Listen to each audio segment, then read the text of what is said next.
Introducing myself. Let me take a moment to truly introduce myself. Paint a picture so you know who's telling this story. My name is Madison Walker, and I'm 29 years old. Right now, I work as a product manager at a fast-growing tech company in Seattle. If you ever visited my apartment, you'd probably notice a stack of old sketchbooks on one shelf, remnants of my I'll be an artist phase from college, and an espresso machine that has become my lifeline during crunch weeks. I've always considered myself a go-getter. I graduated top of my class at the University of Washington and started my career full of ambition, ready to jump into any challenge corporate America could throw at me. I love solving complex problems, rallying teams, and the buzz of launching something new the world hasn't seen before. But office dynamics?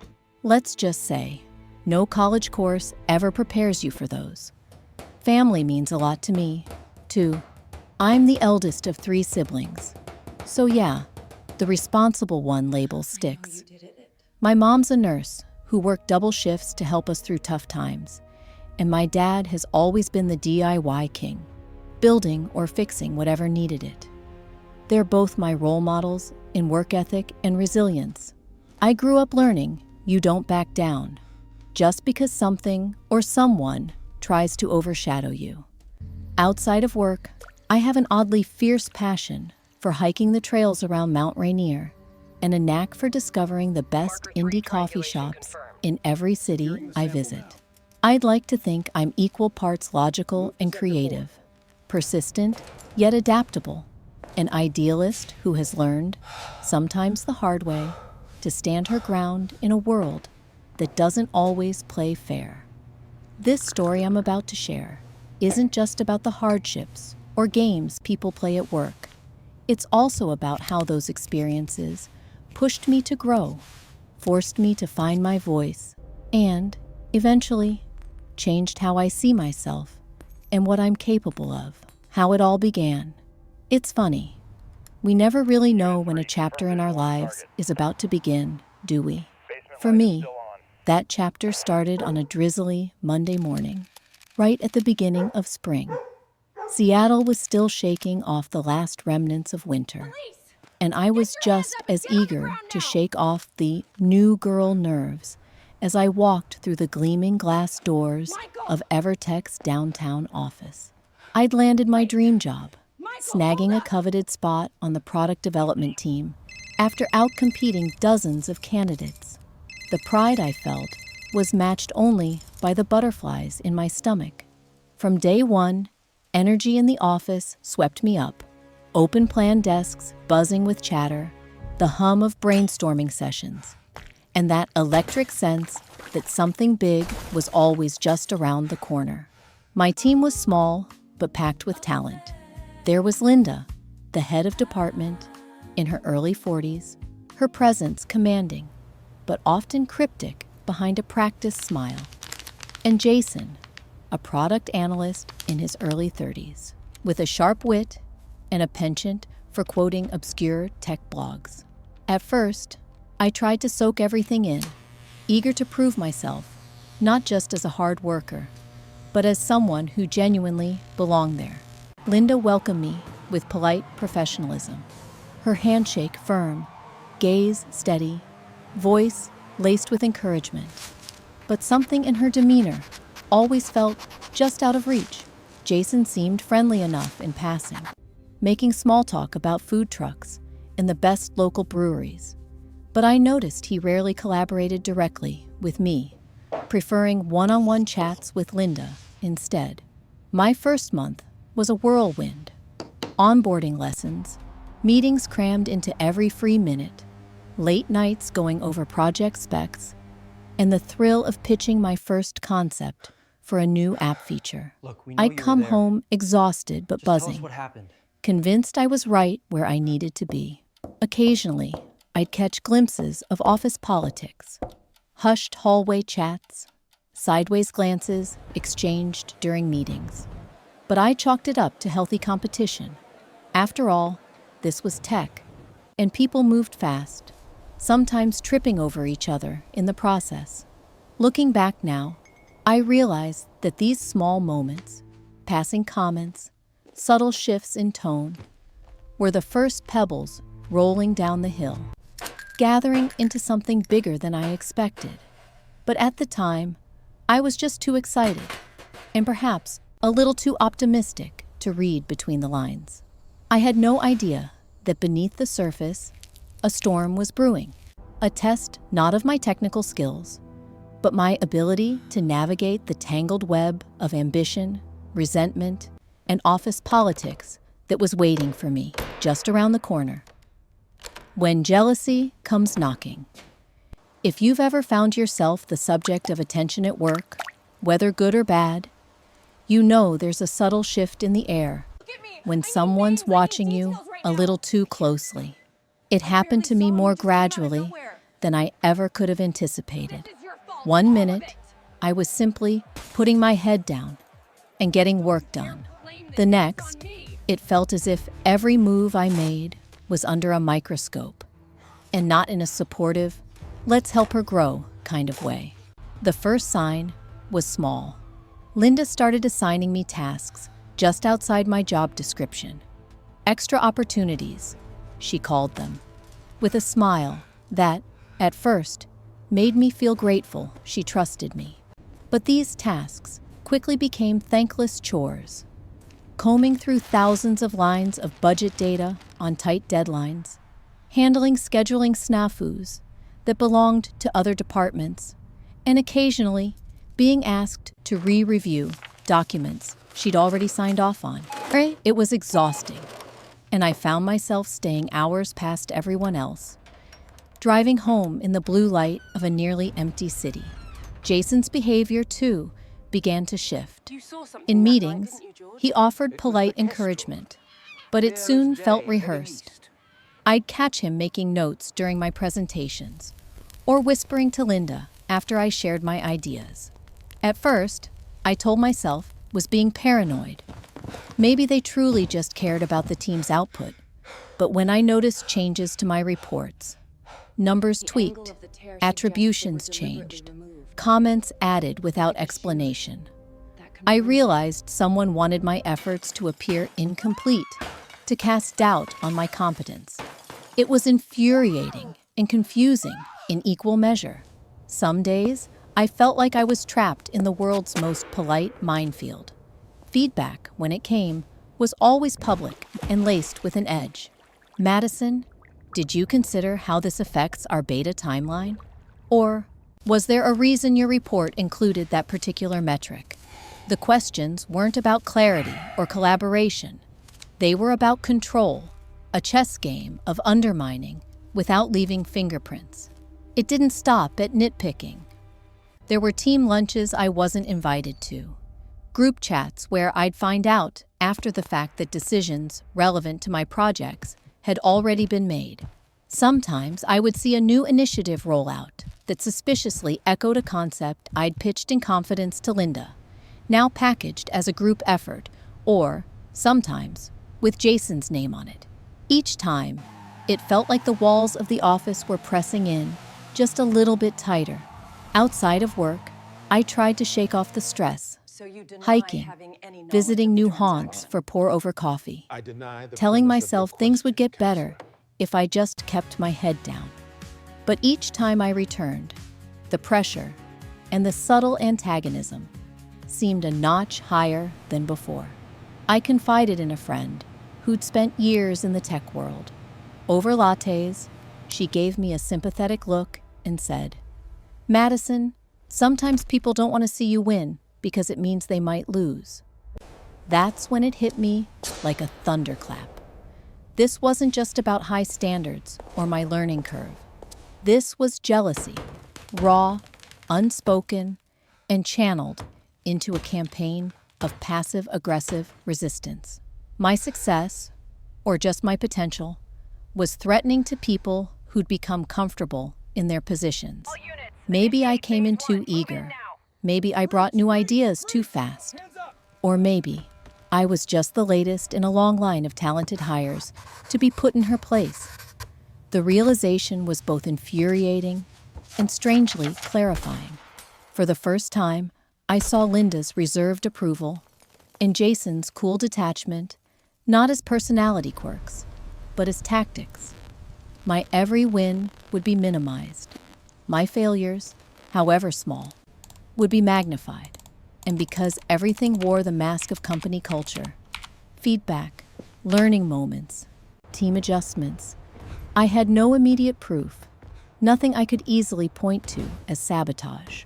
Over time, the emotional toll grew. Sundays brought dread instead of anticipation. Weekday mornings felt like preparing for battle. My self-assurance took a hit, and I caught myself questioning things I used to know for sure. Am I actually falling behind?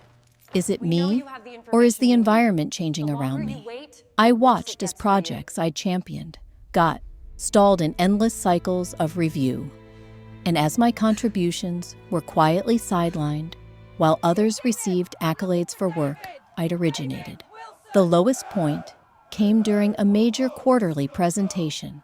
I'd spent weeks perfecting my slides, running mock Q&As, and rehearsing every complex metric. Halfway through, Linda interrupted to question my data sources in front of everyone, something we'd already discussed and agreed upon. Jason chimed in with a correction that was, frankly, incorrect. The room went silent, feeling less like a team and more like a tribunal. Afterward, I ducked into the restroom and just let myself cry for 3 minutes before touching up my makeup and returning to my desk, determined no one would notice. But something inside me hardened after that day. I realized that playing nice hadn't saved me from office politics. It had just made me a quieter target. I could either continue cowering in my corner, or I could start fighting for my space at the table. As the jealousy around me sharpened, so did my resolve. This storm wouldn't break me. If anything, it would finally push me to stand my ground in ways I never had before. The decision to stand up, it's strange. Looking back at that afternoon in the restroom, the metallic scent of nerves, the low hum of the hand dryer, the way my reflection stared back at me, red-eyed but defiant. In that raw moment, I decided I would not let this office swallow me whole. I wouldn't be the doormat, wouldn't be the project mule, or the name lost at the bottom of the credits. Even if my stomach twisted with anxiety, something in me hardened with resolve. First, I did what came most naturally to me: observe and strategize. If the people around me were playing chess, I'd learn the moves and play too, just without the backstabbing. Quietly, deliberately, I began to keep a detailed log of everything. Emails, every Slack message, meeting notes, changes in shared documents, even the offhand comments made by Linda in those so-called mentoring sessions. I knew documentation would be my shield. I also changed how I communicated. Gone were the quick verbal decisions or hallway agreements. Every important exchange, requests from Linda for extra duties, any critique of my work, any contribution to team discussions, now happened via email. Not only did this create an irrefutable record, but it made people pause, second-guessing before trying any behind-the-scenes maneuvers. I CC'd upper management when appropriate, not out of malice, but to ensure accountability. With Jason, I addressed any changes made to my work directly and transparently, referencing the tracked edits. Whenever possible, I asked clarifying questions in open forums so that ambiguity couldn't be used against me later. It wasn't easy. I wrestled with the fear that I might be seen as petty or paranoid. There was a risk. Colleagues could interpret my actions as a lack of trust. But I reminded myself that protecting my contributions wasn't sabotage. It was survival. I drew invisible boundaries around my work, gently but firmly. I stopped accepting critical feedback in unrecorded meetings.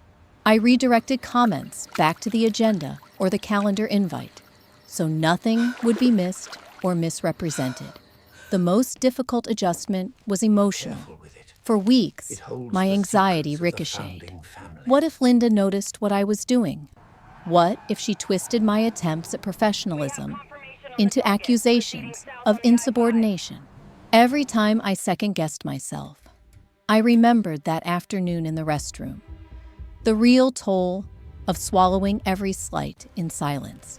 It turns out, people notice when you stop playing the victim. Linda's tactics lost some of their bite when every action was documented.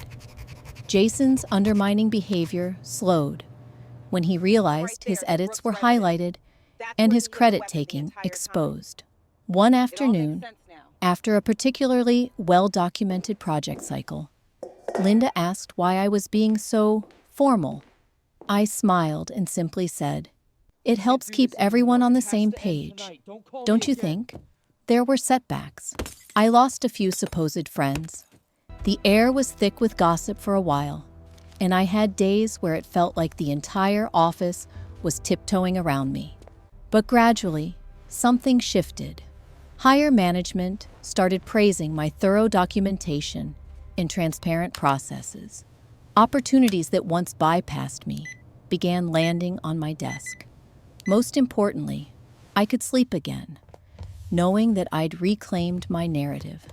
Standing up for yourself in corporate America isn't about one dramatic confrontation. It's 100 small, deliberate actions that reclaim your space and your dignity in the story. For the first time since joining Technova, I felt like I belonged, not because I fit in, but because I refused to fade into the background. Plotting my retaliation. If there's one thing no college class or glossy onboarding session ever teaches you, it's the art of corporate self-defense. By now, the polite masks had fallen away. Linda and Jason's subtle sabotage was out in the open, in every snide remark, every credit quietly snatched, every opportunity rerouted. There was an unspoken dare in their eyes. Would I finally give up, blend into the bland wallpaper, focus only on the crumbs they threw my way? But I'm a product manager. I don't do well with standing still. If the game at EverTech was rigged, I decided, maybe it was time to introduce some new rules. I didn't wake up one morning with a grand scheme fully formed. Honestly, it began with a single, stubborn, late-night refusal. I wasn't going to let them win, not by letting myself shrink. And so, in the quiet of my kitchen, rain snaking down the window, laptop aglow, pages of my old sketchbook filled with frustrated doodles, I started plotting, not in anger, but with clear-eyed determination. This wouldn't be about revenge. This would be about reclaiming my narrative and my power. Phase 1, building my evidence fortress. I got meticulous. Every email got its own folder. Each significant exchange was labeled and color-coded. I archived Slack threads, took screenshots of changes made to my reports after they'd passed review. The confidence I found in documentation was surprising. Shifting from reactive to proactive made me feel less like a bystander and more like a chess player, seeing the board 5 moves ahead. I learned that protecting myself wasn't about waiting for a crisis, but calmly building a fortress of facts around my work. Even meetings, which I'd once endured, notebook balanced on my knee, became strategic battlefields. Every time someone assigned me an urgent task that landed outside my role, I followed up with a confirming email. Just to clarify, per our discussion, I'll be stepping in to assist with the finance review. Correct. No one likes their gray zones exposed. If Linda wanted to play the game of plausible deniability, I forced her to put things in writing. Phase 2, claiming my intellectual property. The sting of watching my ideas repackaged and paraded as others' accomplishments was sharp. But I'd learned my lesson. From then on, every proposal I drafted was time-stamped and shared with the broader team. When I had an innovative thought or solution, I'd loop in a third party, copying upper management, phrasing things like, following up on my concept discussed in last Monday's meeting. It's amazing how much more respectful colleagues become when there's an audience watching the credit score. I also started keeping a private innovation log. Notes, sketches, roadmaps for improvements that never made it to group meetings until I had a trusted witness. The act reclaimed my sense of agency and offered proof should things escalate. I wasn't simply a passenger on projects. I was at the wheel, charting the way forward. Phase 3, strategic alliances. I knew I couldn't wage this war alone.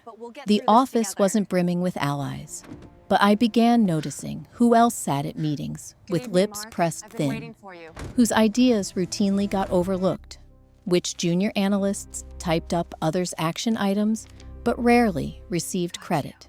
Connection, I realized, was my strongest currency. Over the next weeks, I made time to grab coffee with these quiet strivers. Subtle questions. Ever get the sense your work vanishes after you hand it over? Or, how do you handle high-pressure reviews with Linda? The response was often an embarrassed sigh, a half laugh, sometimes even a confession. We started sharing insights. Nothing gossipy or inflammatory, just honest accounts of our experiences. It felt like a secret support network, a way to pool focus and feedback instead of letting failures get pushed into isolation.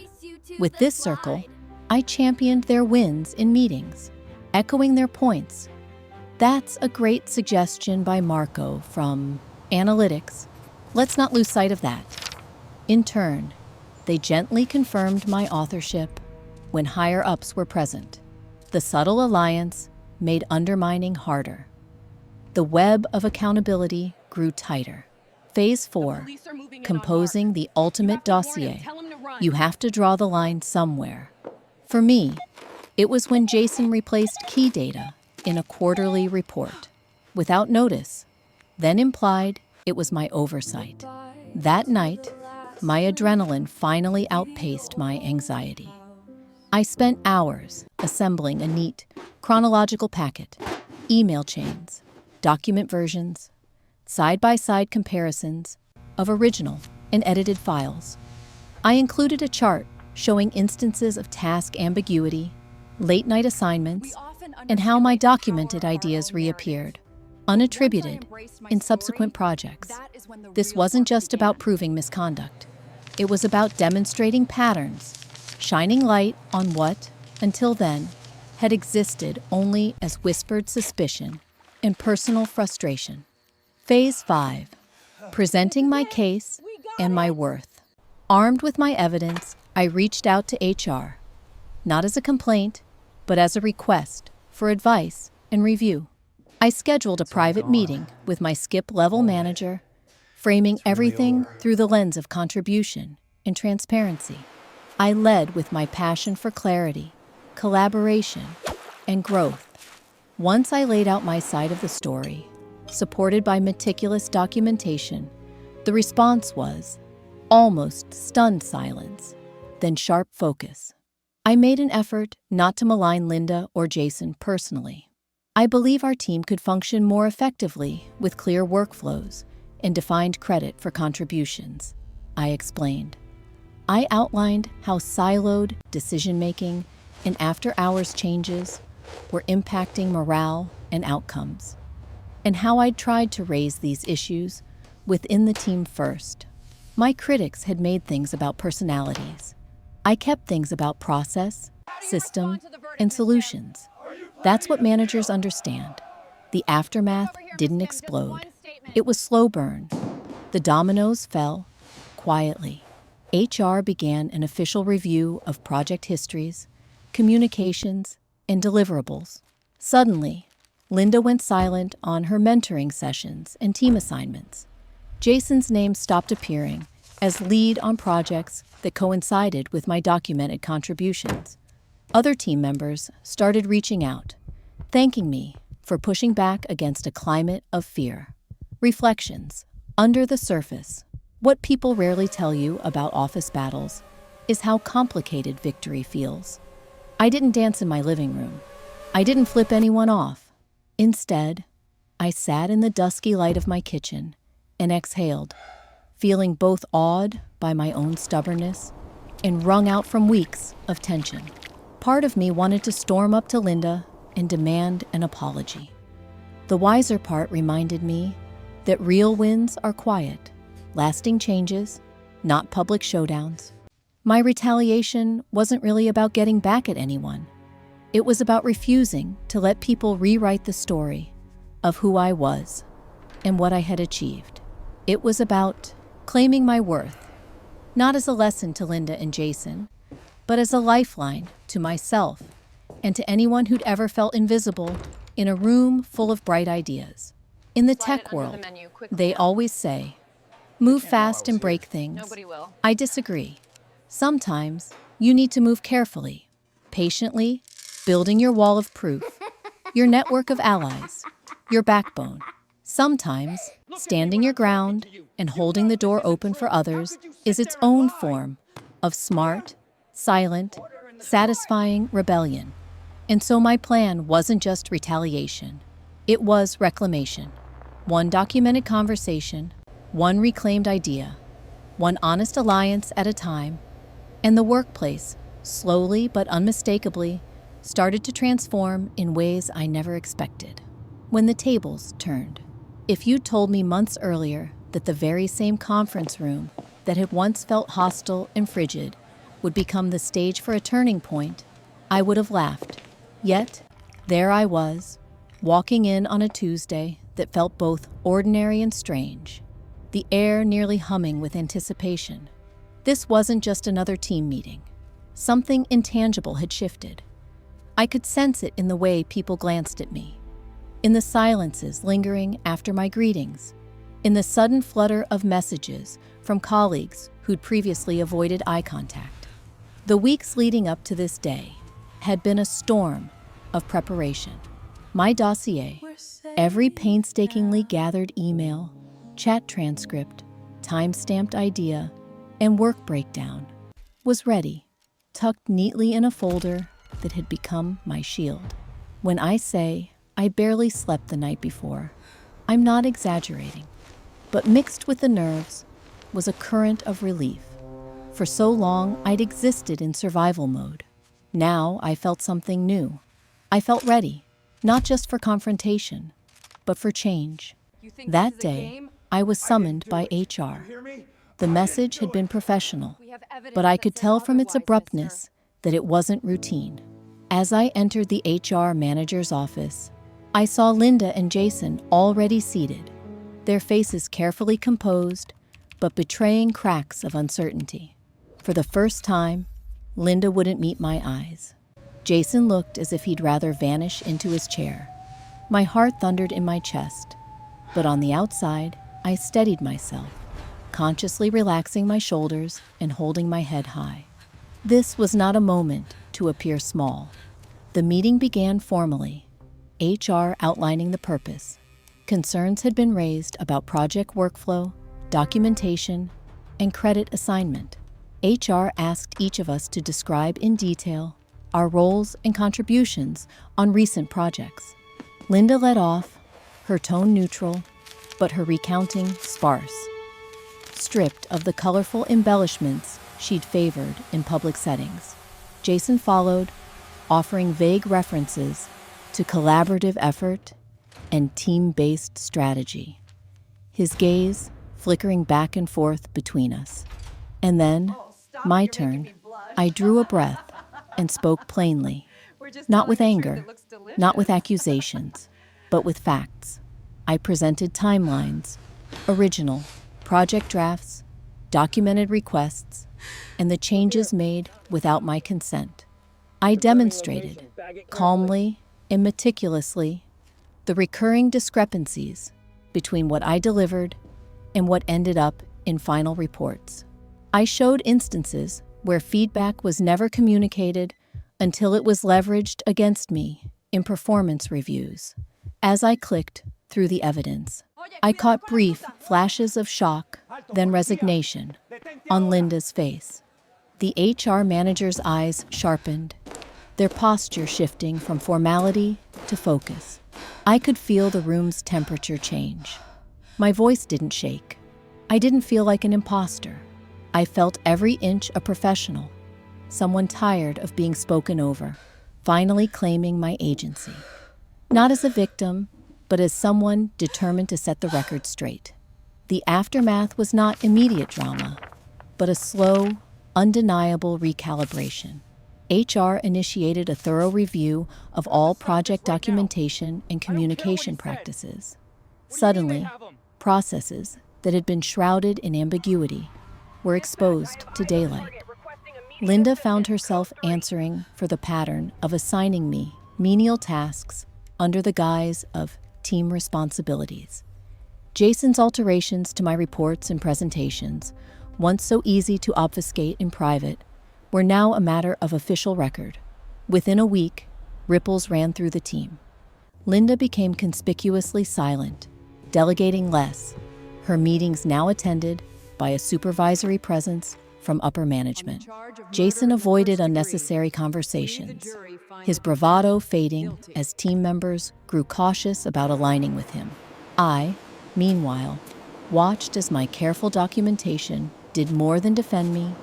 It began to reshape the culture. Other colleagues, some of whom had quietly suffered similar slights, started approaching me. Over coffee or in the hallway, they whispered thanks, sometimes with relief shining in their eyes. I'm glad someone finally said something. Others shared their stories, validating my sense that these weren't isolated incidents. I think the greatest surprise was my own shift in perspective. I no longer dreaded coming in each morning. Instead, there was a new, still tentative, sense of belonging.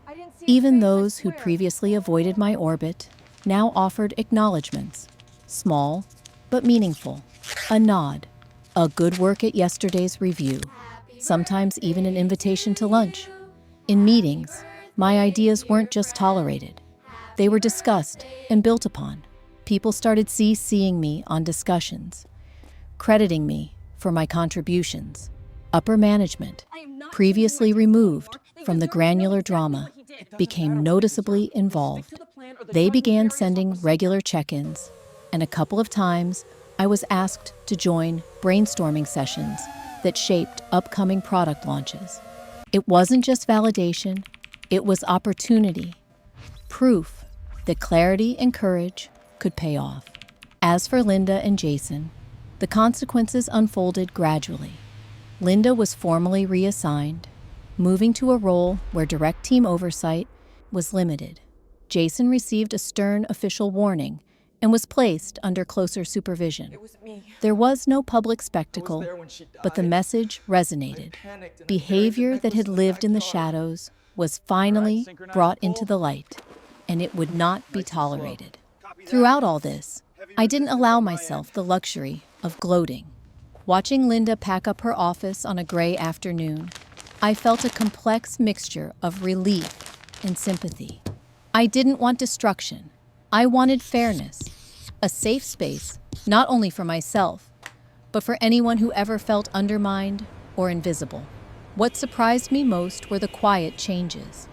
Old alliances realigned. Team dynamics became more transparent. The office, once fraught with invisible landmines, felt like it was breathing easier. In candid conversations that followed, several colleagues voiced their hope that we'd hold on to this new openness, that we'd check in with each other, champion good ideas regardless of who pitched them, and provide honest feedback without undermining one another. The journey to this point was exhausting, and I'd be lying if I said scars didn't remain. I still have days when anxiety spikes, picking at the old wounds of self-doubt. But the fear that once kept me silent has been replaced by a fierce determination, an understanding that the only way to create meaningful change is to risk stepping into the arena, to trust that the truth is enough. When the tables finally turned, it wasn't triumphant in the Hollywood It's all here, sense. Chief. Case No closed. dramatic applause, no Excellent work, trophy Detective. raised Take a few overhead. days off. The real victory was quieter, an earned sense of closure, a restored confidence, and the knowledge that my efforts had helped not only myself, but also others who might one day choose to speak up. This was more than just a win against impossible odds. It was a sign, however small, that things can change, one voice at a time. Lessons I learned for myself, Security sitting footage alone places one you at the Friday warehouse at evening beneath the 3:15 dim a.m., golden not light miles above away my like you kitchen claimed. table, a mug of cooling chamomile tea nestled between my palms. I finally let myself exhale. The turbulence of the last several months, waves of anxiety, anger, hope, and stubborn determination, was starting to ebb. In the quiet, I could finally inventory the scars and the surprising gifts left in their wake. There's something about adversity, I realized, that forces you to meet yourself more honestly than any motivational poster or self-help book ever could. Here, in this reflective space, I took stock of the hard-won lessons I'd gathered, All right, good morning. not just about I am office here to politics, discuss but about required myself, reading for this ambition, semester. We start belonging, with and the kind of Shakespeare. adult I wanted to Good morning, become. everyone. The Welcome first to the lesson: class. my Please voice find a matters, seat. even when it shakes. I used to think that being a team name is player Sarah, meant And my favorite minimizing book is conflict To Kill at a all Mockingbird. costs, What about you? biting down on I'm Alex. frustration, I really like watering magazines. down my opinions, So does this mean we never, get extra ever credit for rocking the making you boat. laugh, Mr. D? But the slow burn campaign Nice of try, but undermining I'd absolutely endured stripped me of that illusion.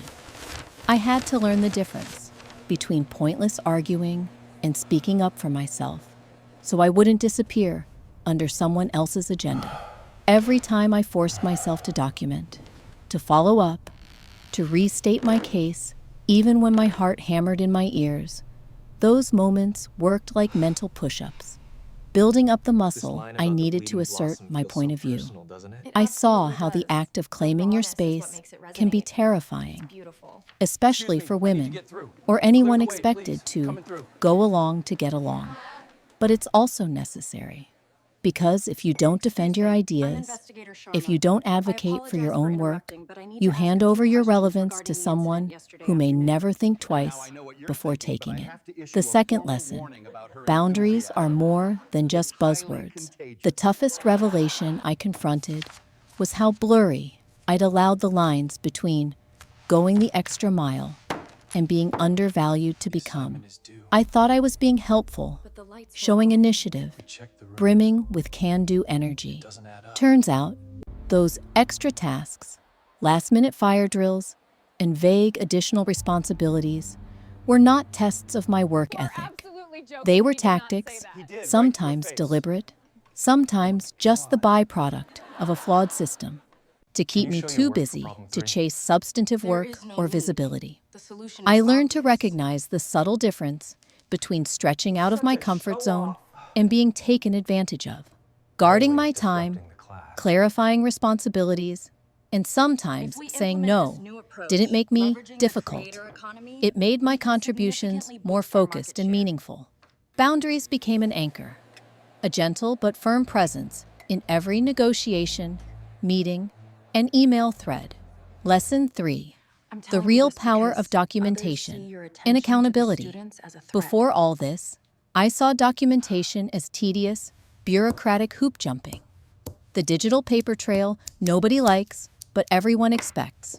Now, I view it as my quiet superpower.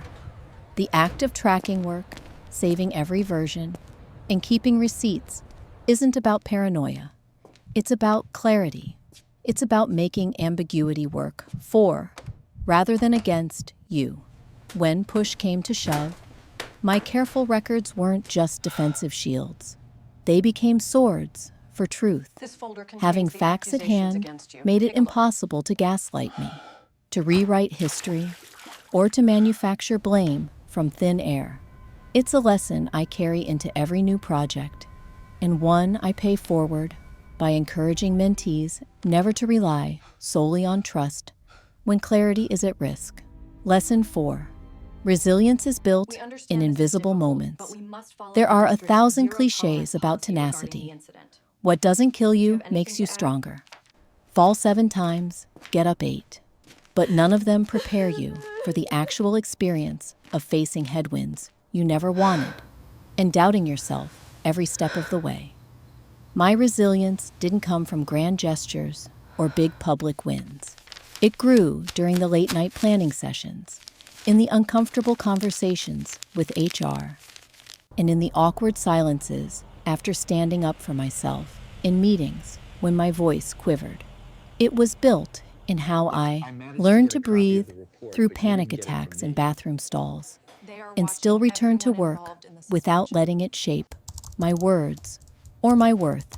Each time I bounced back, each time I chose not to give up or let bitterness dictate my decisions, I added another layer to my inner armor. Lesson 5. Perfection is a moving target, and it's not the point. Oh, how desperately I wanted to do everything perfectly in those early months. Deep down, I still wrestle with the urge to be spotless. Every report flawless, every interaction smooth, every project a gold star in my portfolio.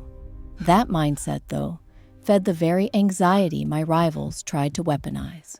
The truth is, in environments shaped by jealousy or competition, perfection doesn't protect you. The more tightly you clutch it, the more easily others find the cracks. I learned to focus less on impressing everyone and more on delivering value, staying consistent, and correcting course when reality, as it inevitably does, demanded adaptation. Failure wasn't a verdict. It was a data point, a pivot, and sometimes the fastest route to authentic connection with colleagues who secretly feared failure as much as I did. Lesson 6. Connection isn't weakness. It's survival. I'd been warned about alliances in office politics, with their ugly connotation of backroom plotting or quid pro quo. What I discovered was something far more wholesome and necessary. Building honest, mutually respectful relationships with colleagues who'd been overlooked or similarly marginalized proved both practical and healing. Sharing stories, championing each other's wins, and offering quiet, non-judgmental support when one of us stumbled. That was the real antidote to the isolation that people like Linda and Jason tried to cultivate. It rehumanized the workspace, turning silent resentment into sources of encouragement and feedback. My network became my mirror, reminding me who I actually was beyond the office rumors and politics. Lesson 7. True leadership means lifting others, not just yourself. By the time the dust settled, I'd come to realize something radical. The most effective way to break toxic cycles isn't just about winning for yourself. It's about refusing to play the games that keep others diminished, too. The real turning point for me wasn't only securing recognition for my own projects, but advocating for credit sharing, transparent communication, and open-door feedback for the team. Leadership, I learned, is about modeling the behavior you want to see, including vulnerability, asking questions, and showing others how to advocate for themselves without burning bridges. When I started amplifying quieter voices in meetings, openly praising others' strengths, and calling out credit, stealing in gentle but firm ways, the culture slowly began to shift. I saw junior analysts relax, new hires blossom, and even some hardened skeptics soften around the edges. Lesson 8. Self-compassion is essential armor. When you're fighting for validation and breathing in anxiety, self-compassion feels almost self-indulgent, but neglecting it turns every slight, every mistake, into a bruise you carry for years. The work I've done to process my experience. Therapy sessions, midnight journaling, long walks to nowhere, taught me to offer myself the same grace I'd extend to a friend. Sometimes I succeeded, sometimes not. But by forgiving myself for moments when I didn't speak up fast enough, for trusting the wrong person, or for breaking down in the elevator, I allowed space to heal and resume trying. That permission to be both brave and imperfect is where sustaining strength actually comes from. Lesson 9: change is slow, but it starts with someone, maybe me. There were times in the trenches of office warfare when I questioned if any of this was worth it. Would the culture change? Would another Madison still face the same cold silences, the same sabotaging teammates? Honestly, systemic transformation is slow. But every act of courage, every documented process, every no to busy work masquerading as opportunity, every genuine act of mentorship lays another brick in the path toward better workplaces. I realized that even when I can't fix the whole system, refusing to yield or to become callous is itself a form of activism. In time, more people take notice. Eventually, things budge. Lesson 10: owning my story is the ultimate triumph. Thankless as some days were, one undeniable victory remains. My narrative is mine. Linda and Jason and others may have tried to erase or distort my impact, but in the end, I was the one who gathered the fragments and pieced together what was real. No one can dictate what I walked through, what I earned, where I stumbled, and how I rose.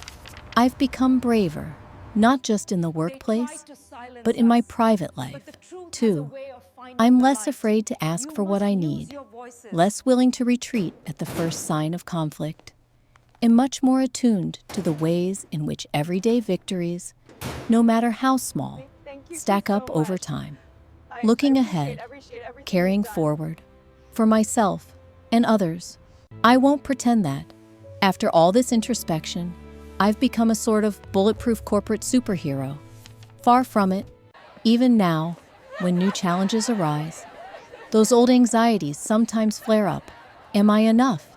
Is this rocking the boat too much? What if I lose something by being honest? But now, I have a constellation of lessons to steady me. I respond faster to warning signs. I advocate not only for myself, but for the interns, the project leads, and yes, even the Lindas and Jasons, because everyone is fighting a battle that can't always be seen from the outside. I pay close attention to how empowerment ripples. I call out unfairness, even in small moments. I try, and sometimes fail, to craft spaces where feedback isn't a weapon, and credit isn't a scarce resource.